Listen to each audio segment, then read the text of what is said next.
Esses são os antigos israelitas, guerreiros implacáveis descritos na Bíblia como soldados de Deus.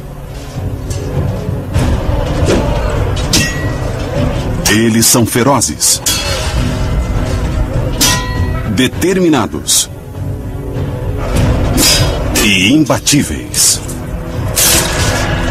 Seu líder é Josué, o estrategista militar brilhante, determinado a levar os israelitas até a terra prometida, a terra de Canaã.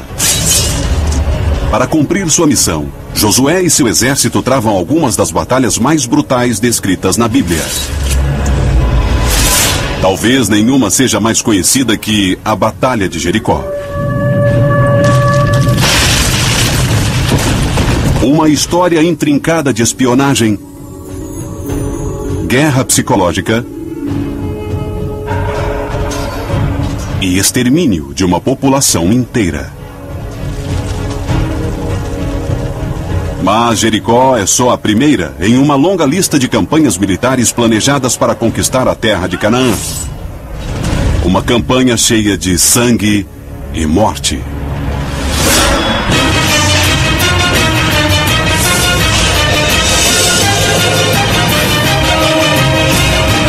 Batalhas antes de Cristo. Josué, a matança épica.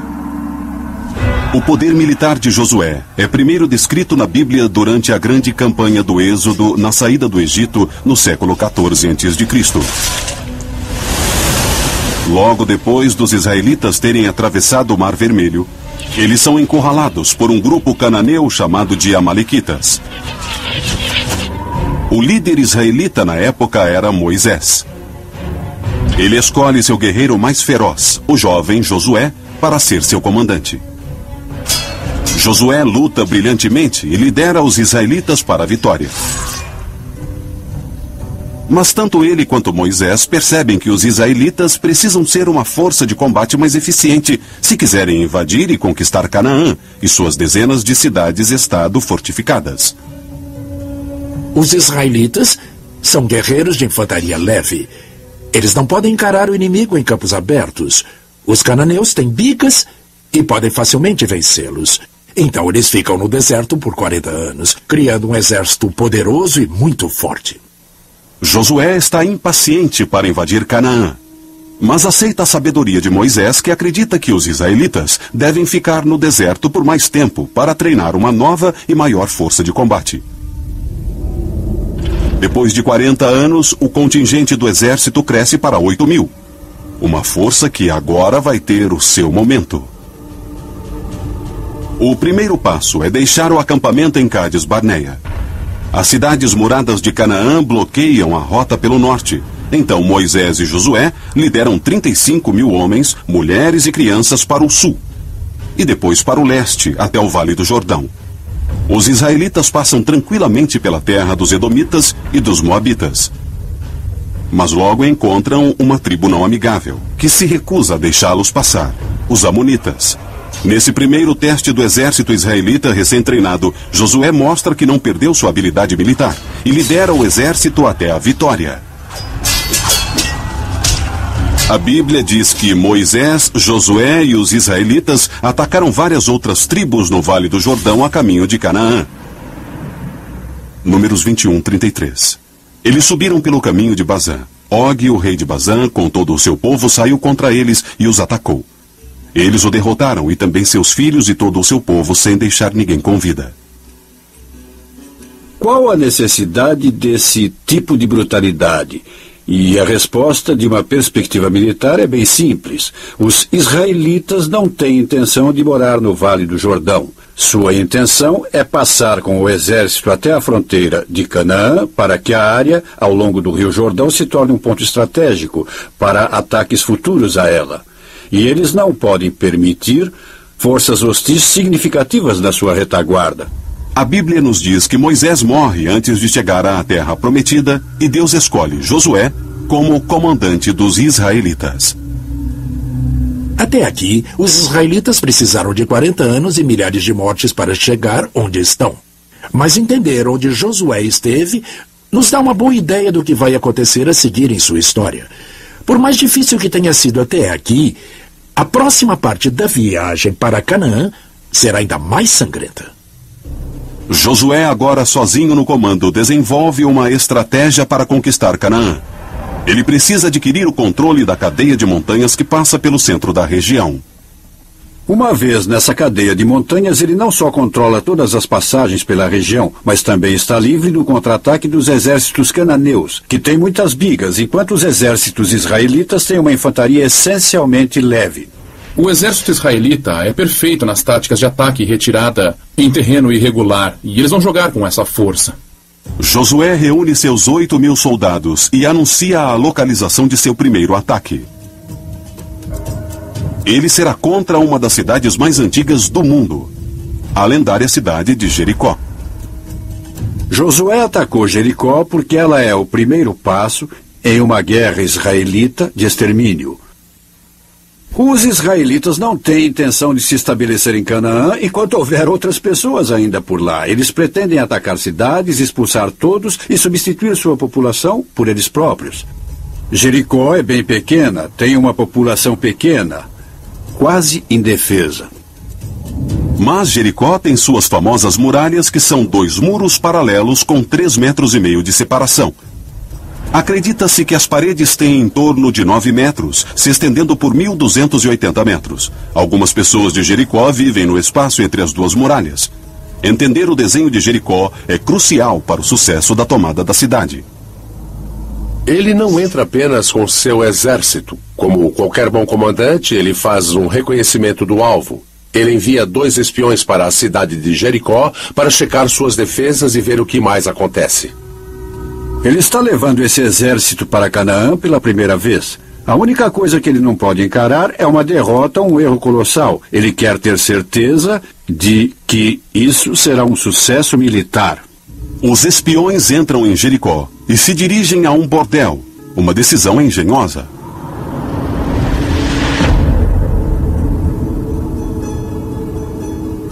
A escolha de uma pensão ou uma casa de prostituição é absolutamente brilhante. É uma cidade pequena, os estranhos são imediatamente reconhecidos.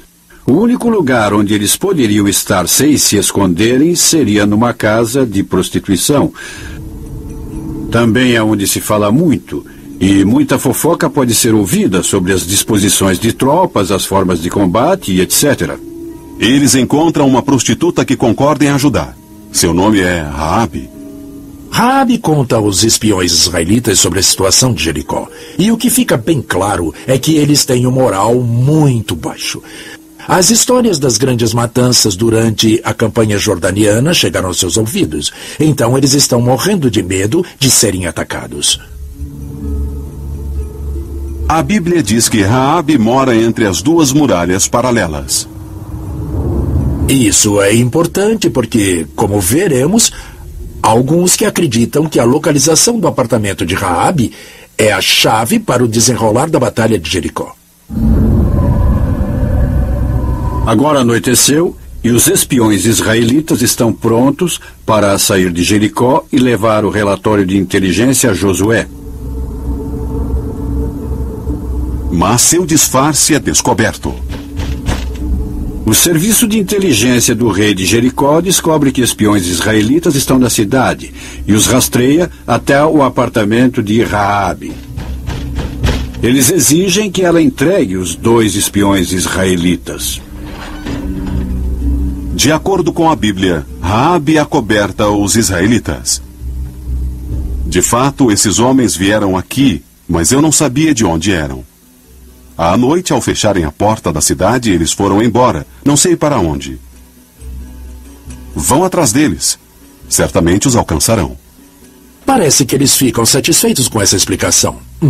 Imagine-se que eles fariam uma busca, mas dada a profissão de Raabe, ela devia ser bastante persuasiva. Então, onde estariam os espiões? A Bíblia diz que ela os escondeu no telhado. Cobertos pela noite, os espiões escapam da cidade e voltam para Josué.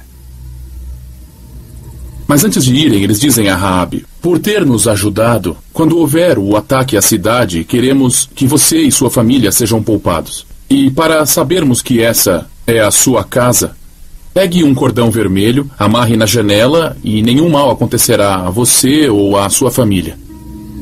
Raabe amarra o cordão vermelho na janela e os espiões descem por uma corda para fora da muralha.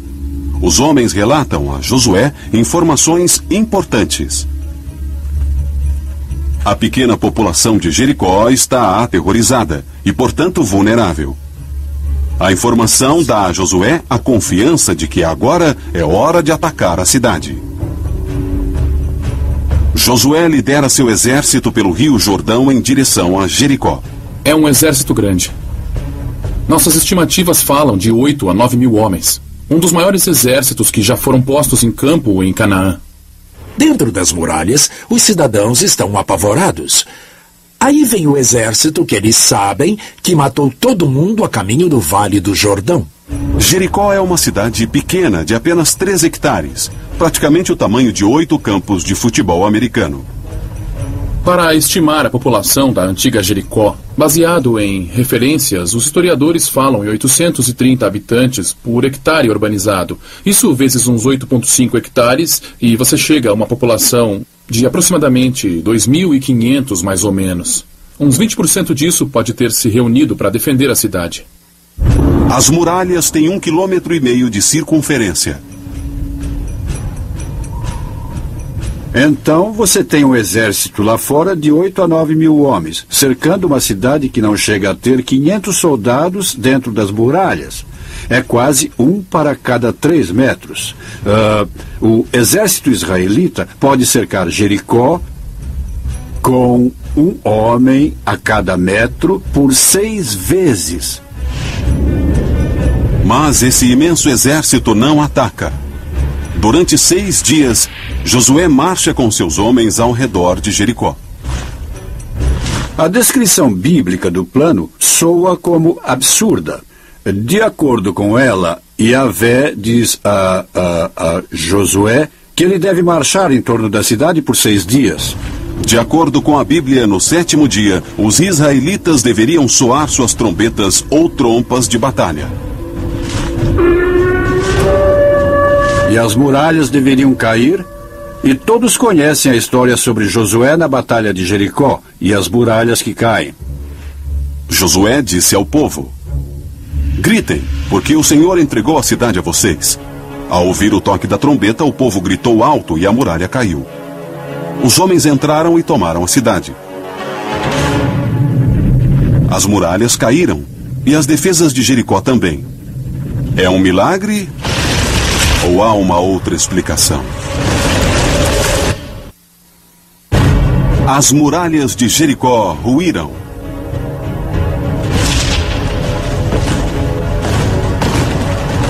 Josué e os israelitas têm sua primeira vitória em Canaã. Mas deve haver uma explicação militar mais pragmática, e eu acho que a Bíblia revela se você souber onde procurar. O segredo é Raabe, a prostituta. Lembra como os espiões israelitas saem da casa de Raabe? Raabe permite que eles desçam numa corda que ela tem. Eles também pediram que ela amarrasse um cordão vermelho na sua janela. O motivo seria para que o exército israelita reconhecesse que aquela era sua casa e que nenhum mal lhe acontecesse. Mas depois de estarem dentro das muralhas da cidade, os soldados israelitas não poderiam ver o sinal, somente por fora. Agora você pergunta, o que significa um cordão vermelho pendurado em uma janela 2 ou 3 andares acima? Acho que essa é a resposta sobre como as paredes caíram. O cordão vermelho pode ser um sinal, mas se o apartamento for visto de uma perspectiva militar, uma motivação completamente diferente fica clara. E se o cordão vermelho não estivesse lá para dizer, ei, não nos ataquem?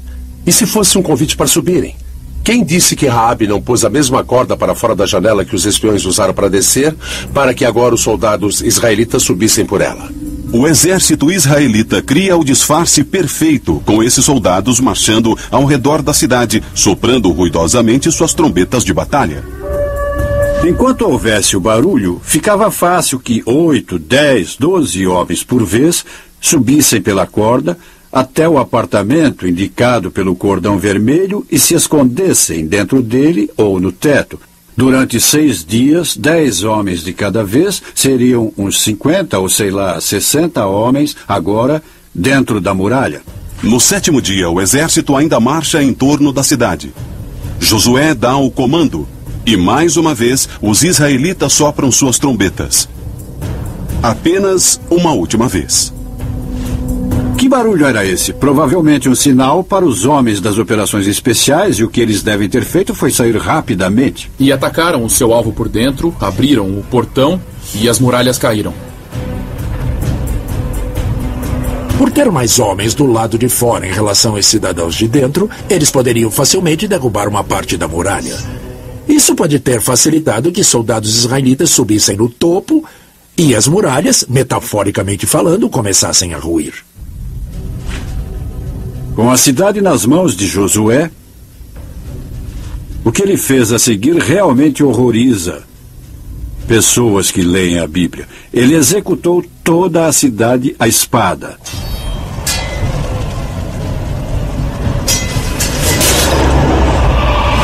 O termo em hebraico é Kohanesema. Se aproximar da cidade e matar tudo que tiver vida. O massacre é corpo a corpo.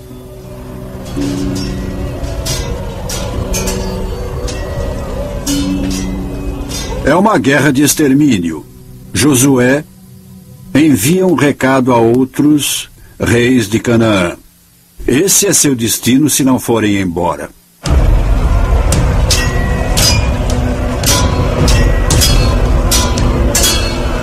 Eles matam todos os homens, todas as mulheres, todas as crianças, todos os bodes, todas as ovelhas, todos os jumentos, literalmente tudo que tiver vida, e depois queimam a cidade. É um destino terrível, terrível, que ele impõe ao pobre povo de Jericó. Josué é bom tático e também bom estrategista. Mas dá para suspeitar também que ele seja um homem intoxicado por Deus. Ele está disposto a impor esse horror a uma população completamente inocente para alcançar objetivos não só militares, mas talvez para alcançar a promessa de Yahvé, de que você deve ir à terra de Canaã e tomar as cidades que eu deixei a vocês como herança. E o preço da herança, em termos humanos, é muito alto. Mas o derramamento de sangue só começou. Josué destruiu Jericó principalmente por motivos psicológicos. Seu próximo alvo será estratégico. A cidade de Betel, 16 quilômetros ao norte da moderna Jerusalém, controla uma importante passagem para dentro das montanhas. Daqui, Josué pode começar a controlar a área central da montanha de Canaã.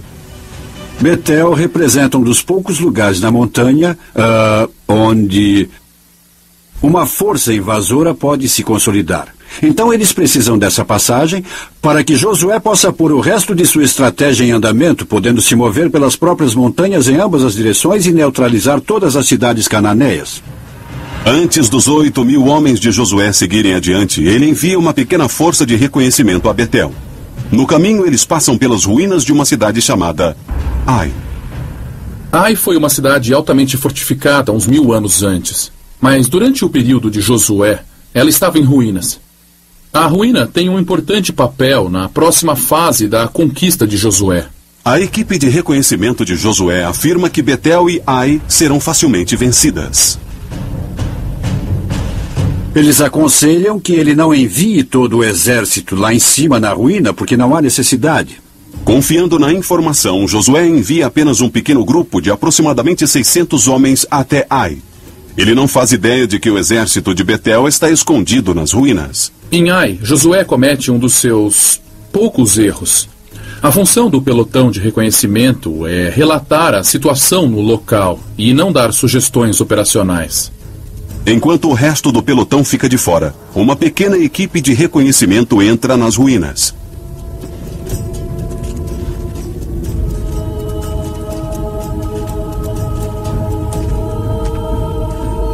que deve ter acontecido é que o lugar parece deserto e eles entram nas ruínas e ficam encurralados.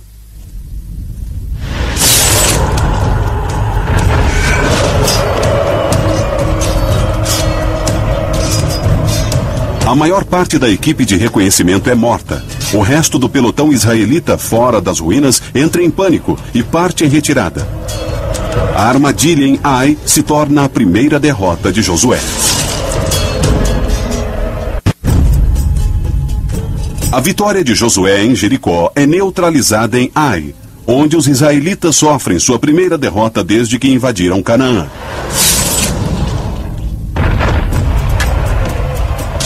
Um pequeno pelotão de soldados israelitas é encurralado e morto por um grupo cananeu chamado de Betelitas. É interessante o que Josué faz ou o que se passa em sua mente na hora. Ele está preocupado. Não tanto com a pequena derrota no campo de batalha, mas está mais preocupado com o efeito disso na psicologia dos cananeus. Ele tinha destruído a cidade de Jericó para espalhar uma onda de terror pelas cidades cananeias, e agora suas próprias forças foram vencidas. Então a Bíblia nos diz que sua preocupação era perder essa vantagem psicológica, e para compensar, ele rapidamente decide partir para o ataque. Na manhã seguinte, Josué mobiliza todos os seus 8.000 homens e marcha com eles para Ai. A marcha de Josué leva a maior parte do dia, chegam ao entardecer e ficam numa posição atrás de umas colinas ao leste das ruínas. Entre o exército de Josué e Ai, há um vale raso em forma de uma cela. Josué arma o acampamento israelita de forma que fique fora da vista dos betelitas. Depois de observar pessoalmente as ruínas, ele entende como seus homens foram cercados. As ruínas de Ai formam um campo de batalha caótico. 5,5 hectares de escombros entre um muro derrubado. É uma confusão de ruínas e de prédios demolidos. Um território perfeito para emboscadas. Estava como a cidade de Faluja, depois que os fuzileiros acabaram com ela. Você podia ver que a vantagem tática era poder espalhar suas tropas. Até mesmo um pequeno número de soldados naquele meio urbano, onde eles poderiam tirar vantagem dos escombros. Isso significa que seu adversário não pode dispor seu contingente em batalha como pode em campo aberto. Ele tem que se afunilar em pequenos corredores, onde estariam sujeitos ao combate corpo a corpo. Josué põe um novo plano em andamento. Um plano que mostra seu brilhantismo tático. Será uma farsa que levará os betelitas a cometerem um disparate militar. Ele imediatamente analisa a situação e entende que o exército que está em Ai é provavelmente a maior parte do exército de Betel, mas não todo ele. Então, se decidir atacar aquela ruína, ele vai deixar seu flanco ou sua retaguarda aberta para uma possível coluna se movendo de Betel pela estrada. Ao invés de atacar os betelitas nas ruínas, Josué posiciona alguns de seus homens na planície diante das ruínas, desafiando os betelitas a lutar em campo aberto. Mas ele só alinha uns 1.000 homens seus. O comandante betelita provavelmente pensou: a ameaça israelita foi destruída com o cerco a Jericó. É só isso que eles têm? Nós podemos enfrentá-los. Mas o que o comandante betelita não sabe é que Josué deixou vários milhares de soldados fora de vista atrás das colinas. Ele também reuniu uma outra força de operações especiais de alguns milhares do outro lado de Betel. Convencidos de que seu exército de 2.500 homens pode facilmente derrotar essa pequena força israelita que está diante deles, os betelitas tiram a maior parte de seus guerreiros das ruínas e os levam para a planície. Abrindo mão da vantagem tática da defesa nas ruínas, onde eles teriam a oportunidade de emboscar e fazer um combate corpo a corpo. Os dois exércitos combatem em campo aberto.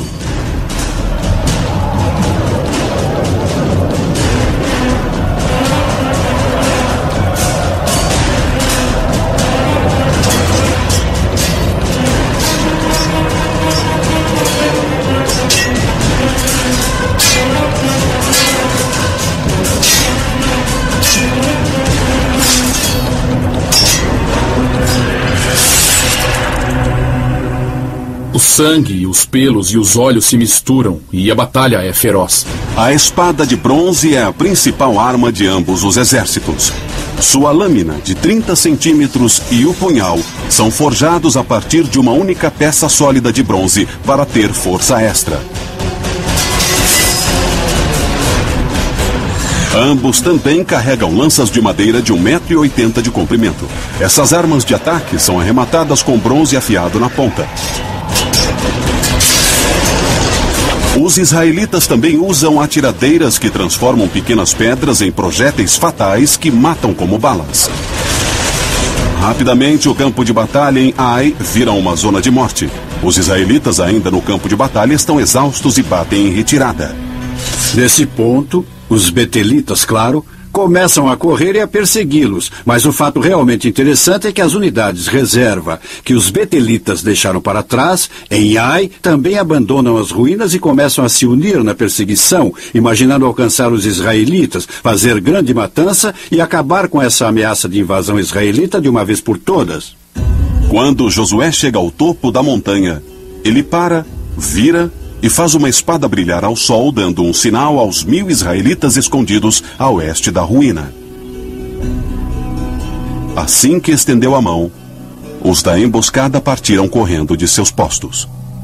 Josué sinaliza aos seus homens. Eles saem de seus postos e queimam completamente o acampamento betelita em Ai.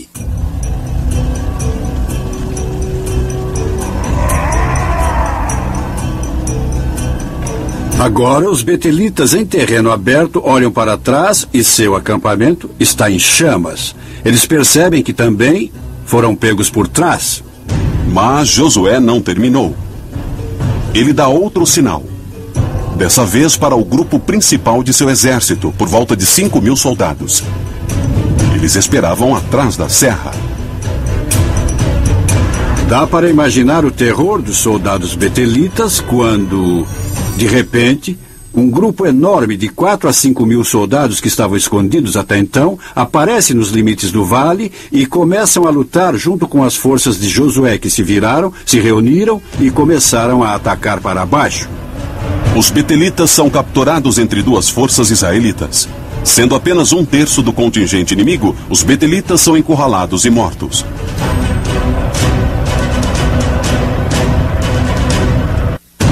Na batalha de Ai, o comandante militar israelita Josué usa táticas de batalha superiores para vencer o grupo cananeu chamado de betelitas. O que Josué faz em Ai é blefar. Ele não mostra tudo o que tem e obriga o seu oponente a apostar tudo. E então faz uso de seu poder. Vamos ver na vida de Josué essas indicações de um tático brilhante, de um indivíduo, um estrategista, um homem que tem um pulso firme na realidade militar. Os israelitas são guerreiros experientes que têm os números, e Josué, um comandante brilhante a seu favor. O resultado é uma matança total. Os betelitas são rapidamente cercados e são massacrados. Josué ordena o extermínio de todos eles. E mais uma vez, você vê o que ele faz, o que Josué está fazendo. Sabe, é uma história muito cruel. Mas ele tem um propósito duplo aqui. Primeiro, ele quer retomar a vantagem psicológica instaurando o terror dos reis cananeus remanescentes. E depois, ele não pode simplesmente permitir que as forças betelitas continuem atrás de sua linha de comunicação. Eles todos têm que morrer e todos morrem. E isso inclui o rei betelita, que é capturado vivo. Josué ordena que seus homens levem o rei aos portões de Betel, onde ele é enforcado.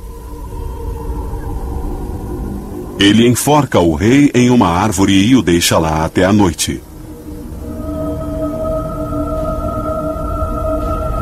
Com a execução pública do rei betelita e seu exército destruído, a cidade estratégica de Betel se rende.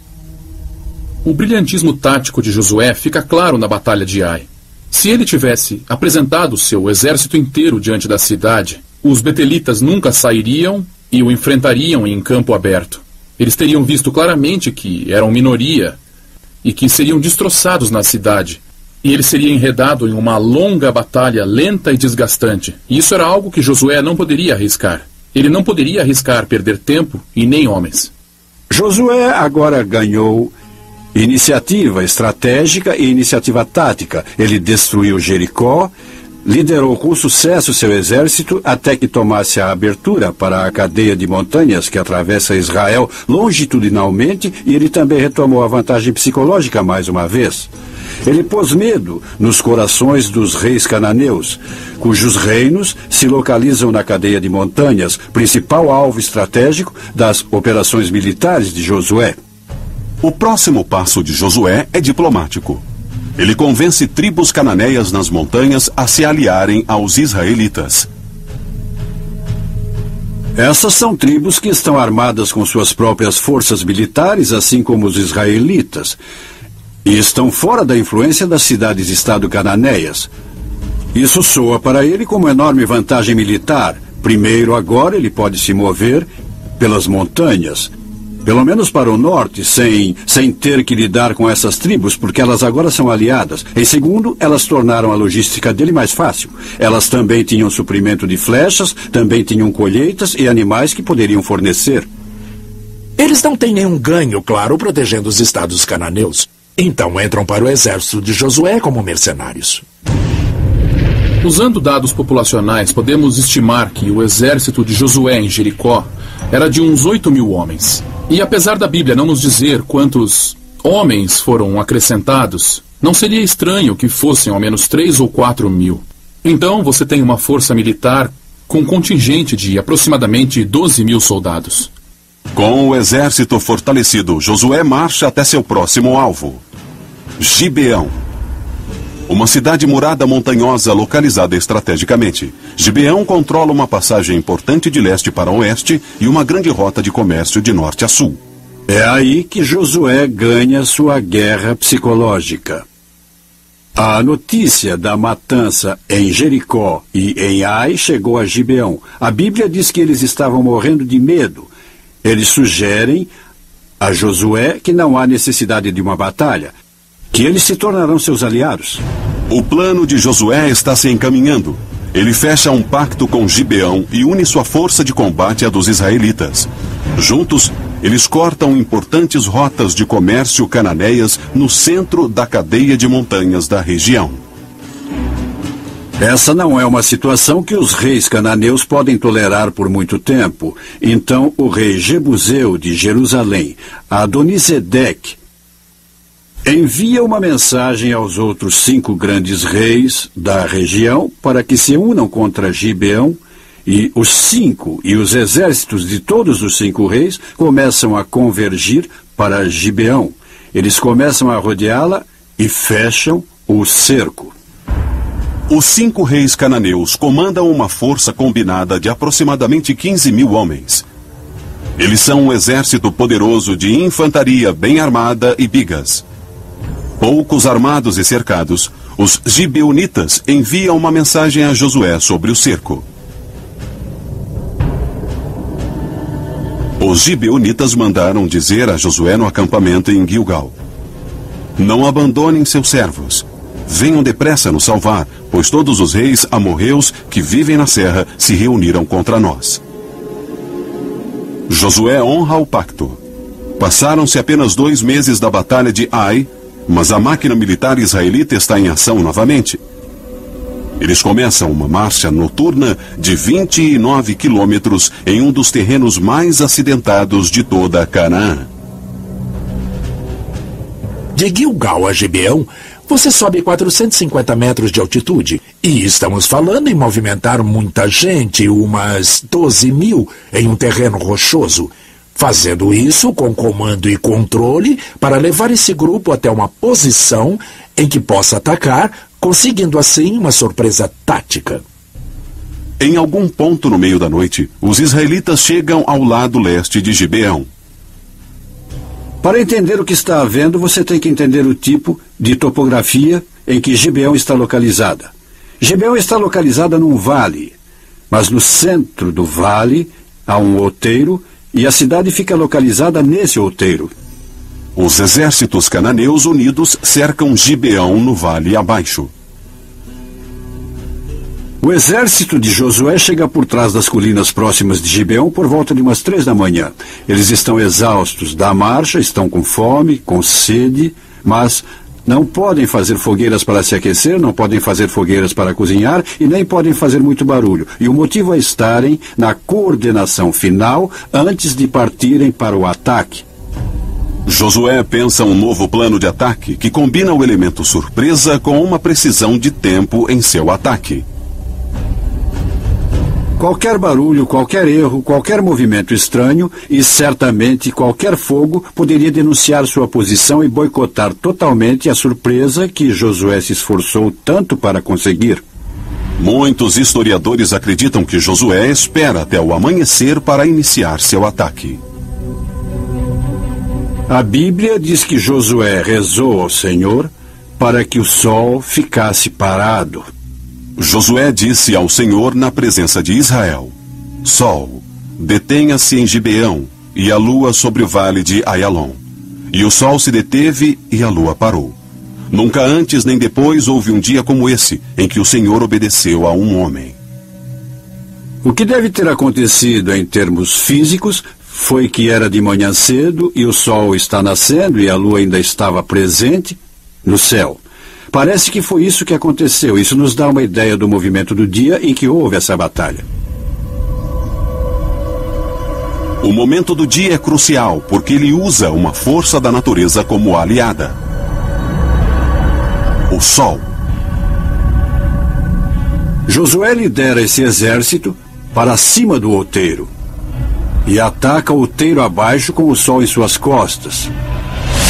Ele toma os exércitos cananeus que ainda estão no acampamento tomando seu café, ainda em suas tendas, meio sonolentos, e eles são massacrados. A carnificina começa.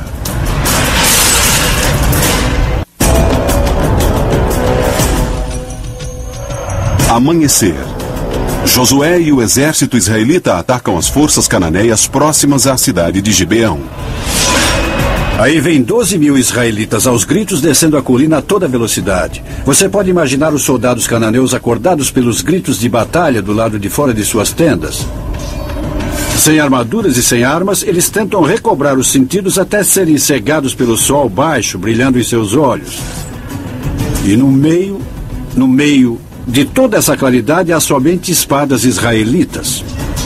Os cananeus estão desarmados, sonolentos e temporariamente cegos. Josué deixou o inimigo sem defesas.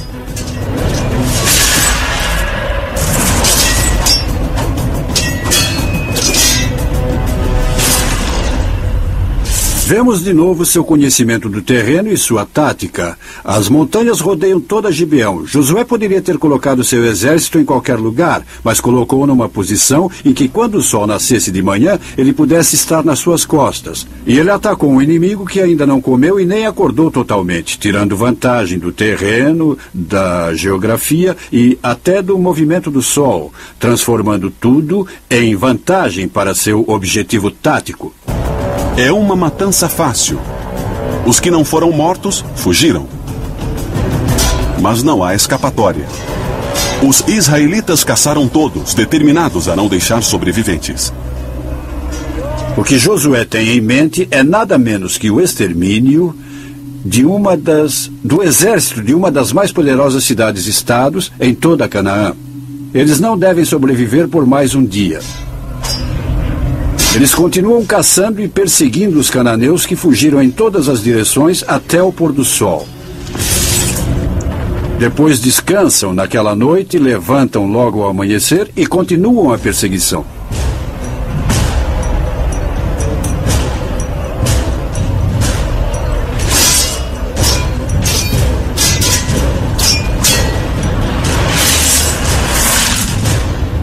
Estamos falando de uma infantaria que se moveu por 48 quilômetros em 48 horas, 2/3 desse tempo envolvidos em combate. É um grande feito militar para qualquer força militar, até mesmo uma moderna.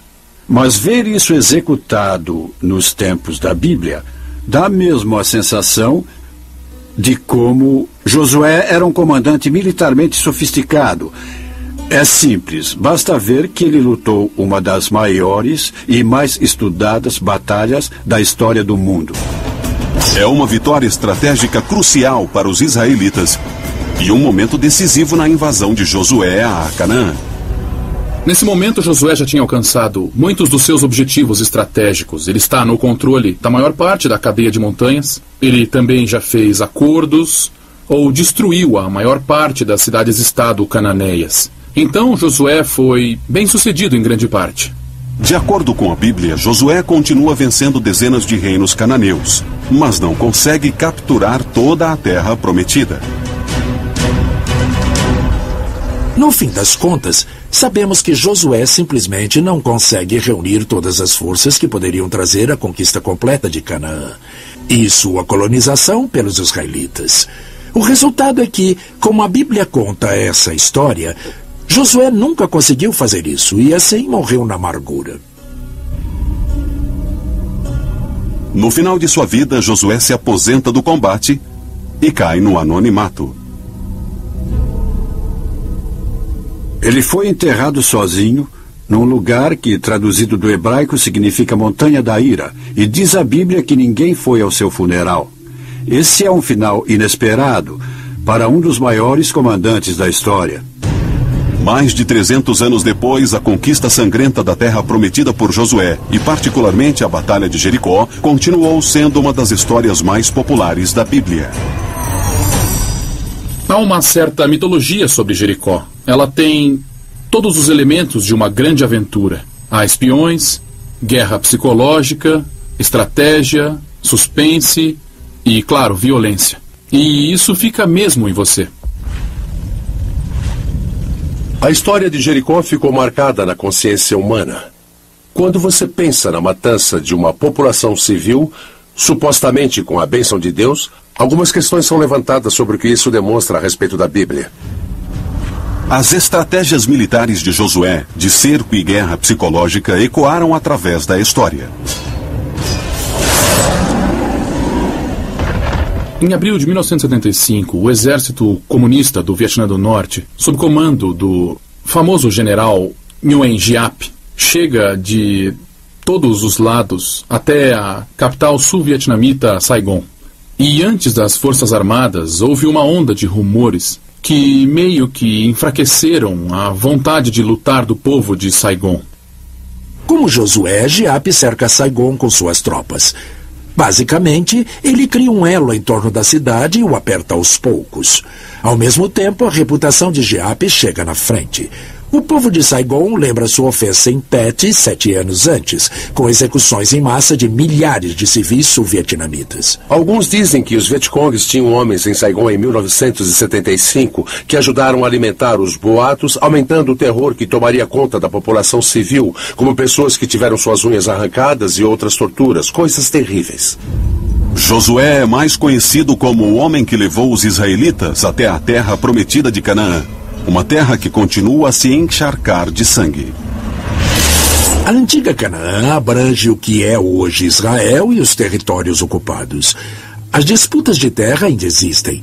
O sangue ainda é derramado. 3.500 anos depois de Josué liderar os israelitas até onde hoje seria o seu lar bíblico, um legado de violência permanece na terra prometida. Foi Deus que prometeu a terra aos israelitas.